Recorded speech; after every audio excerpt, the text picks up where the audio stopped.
Bonjour tout le monde, c'est Selma, je suis ravie de vous retrouver aujourd'hui pour ce nouveau tuto mini-album avec un kit que vous allez pouvoir retrouver dans ma boutique Selma Scrap. Évidemment, je vous laisse le lien direct dans la description de cette vidéo. Et dans ce kit, vous avez 2 tampons comptoir du scrap et une mini planche de tampons comptoir du scrap aussi. Je les aime beaucoup, j'ai complètement craqué. Ce mini Home Sweet Home est parfait pour rassembler des photos en famille prises à la maison. Comme d'habitude, la couverture du mini-album est réalisée en carton gris de 2 mm. Vous avez besoin de 2 morceaux de 16 sur 16 et un morceau de 3,5 sur 16. Pour réaliser les pages du mini-album, vous avez besoin de 8 morceaux de basil de 15 sur 15. Je vous propose de réaliser ce que l'on appelle une charnière en U, donc de découper dans un premier temps vos charnières. Je vous ai donné en légende toutes les informations pour les mesures et de faire un pli de chaque côté de 1 cm.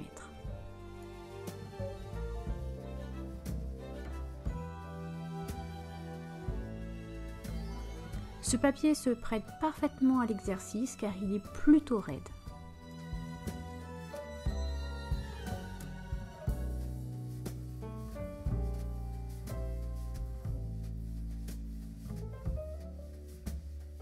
Toutes mes charnières sont prêtes et vous pouvez voir le U dont je vous parlais tout à l'heure.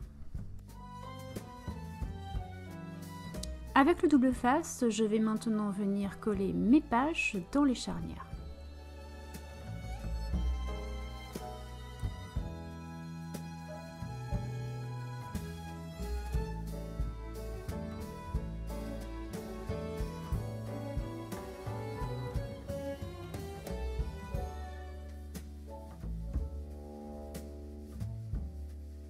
La structure de mes pages est bientôt terminée et je vais passer au scrap. J'ai commencé par découper quelques étiquettes dans cette planche. Je commence la première page de cet album. Alors j'ai choisi une photo carrée et de faire une fausse couture, c'est-à-dire que j'ai pas mis le fil à ma machine à coudre, j'ai juste les petits trous tout autour de mon papier. Et j'ai utilisé une autre planche de tampons de chez Comptoir du Scrap que je vous mets aussi en lien direct dans la description.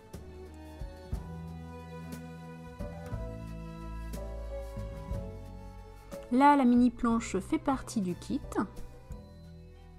et je les ai tous utilisés plusieurs fois dans cet album.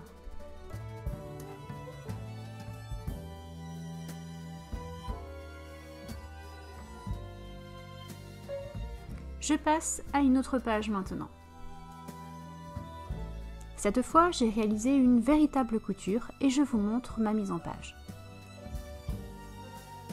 Dans ce kit, vous avez 2 petites perles et j'ai décidé de vous montrer comment je les intègre dans mes petites superpositions de décoration. C'est un petit détail, mais ça apporte une petite pointe d'élégance.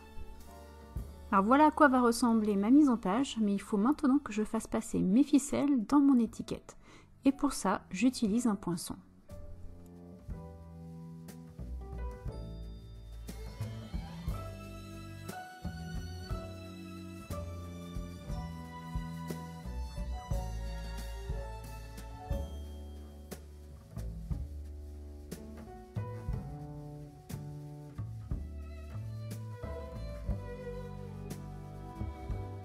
Je vous montre maintenant la deuxième page avec l'autre petite perle.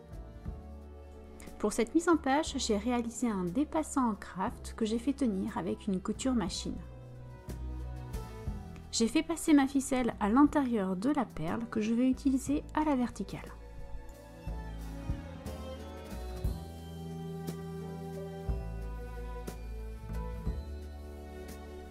Et je termine ma superposition de décoration.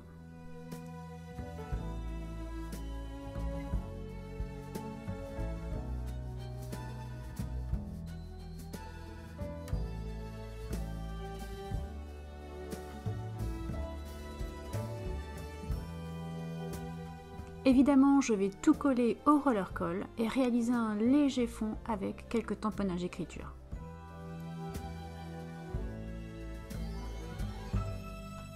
Voici le résultat. Passons maintenant à la réalisation de la couverture. Comme d'habitude, je vous ai donné en légende toutes les mesures dont vous avez besoin. Et je vais commencer par vous montrer le collage de mes cartons. C'est parti, je commence par en coller le carton sur 5 cm que je viens poser au ras de mes repères. Puis je mets ma règle pour être certaine de rester bien droite et je termine le collage des autres morceaux de carton. Évidemment, je remborde le haut et le bas.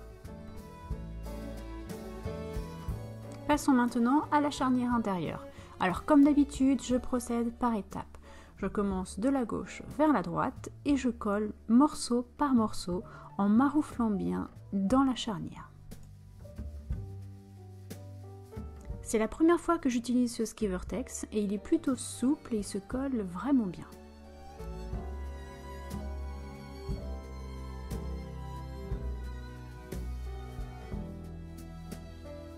Il est temps de passer à l'habillage extérieur de ma couverture maintenant.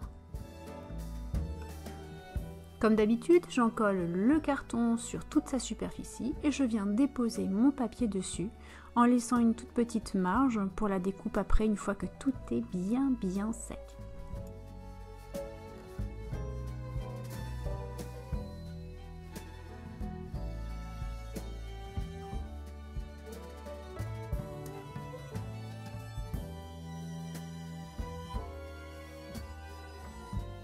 Je réalise exactement la même chose de l'autre côté.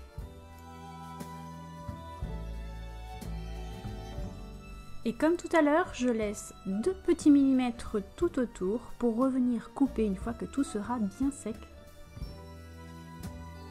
Je passe maintenant à l'habillage intérieur, j'en colle mon carton et je vais venir déposer délicatement mon papier en marouflant bien.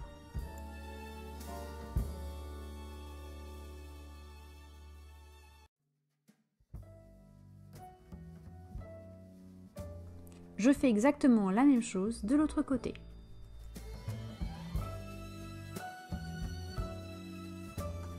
Je passe maintenant à la décoration de la couverture.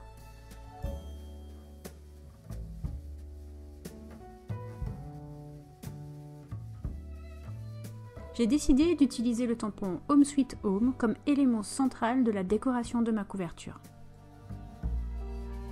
C'est avec de la Versafine noire que je tamponne.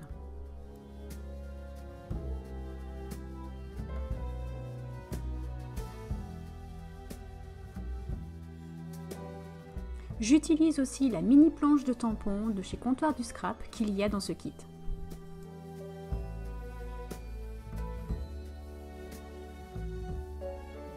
J'utilise cette fois de la Versafine grise.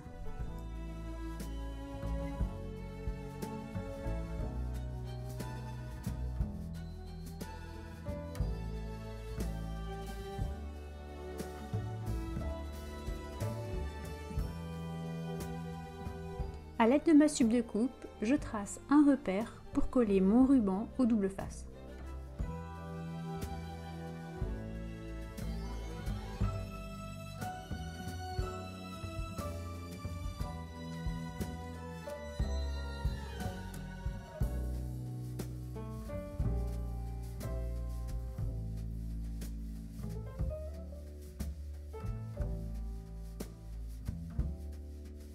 Et j'utilise de la mousse 3D pour mettre en volume mon tamponnage.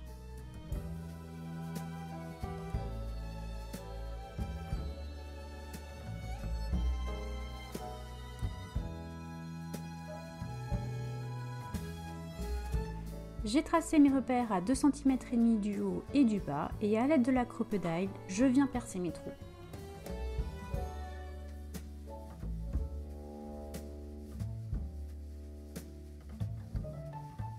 J'ai fait passer mon petit bouton dans 1 mètre de ficelle en le positionnant au milieu.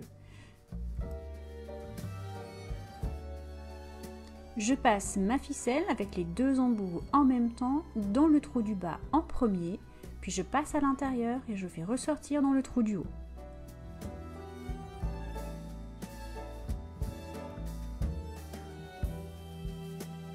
Il est temps maintenant de décorer cette couverture.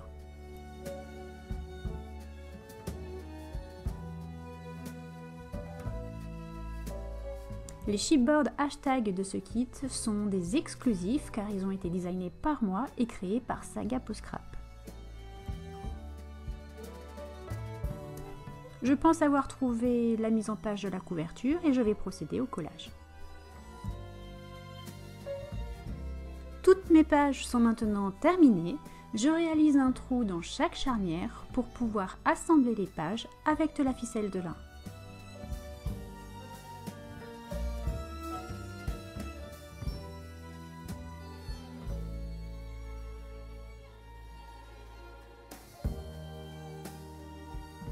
Évidemment, je les mets dans le bon ordre avant de passer la ficelle.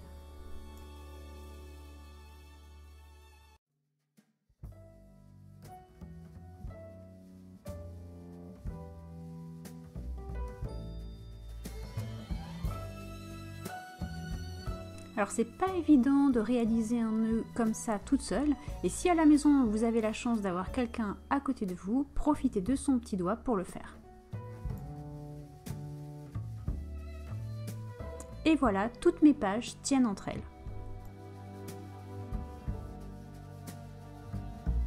C'est la toute dernière page de mon album qui sera en fait collée sur la couverture intérieure de mon mini, et pour ça j'utilise du double face.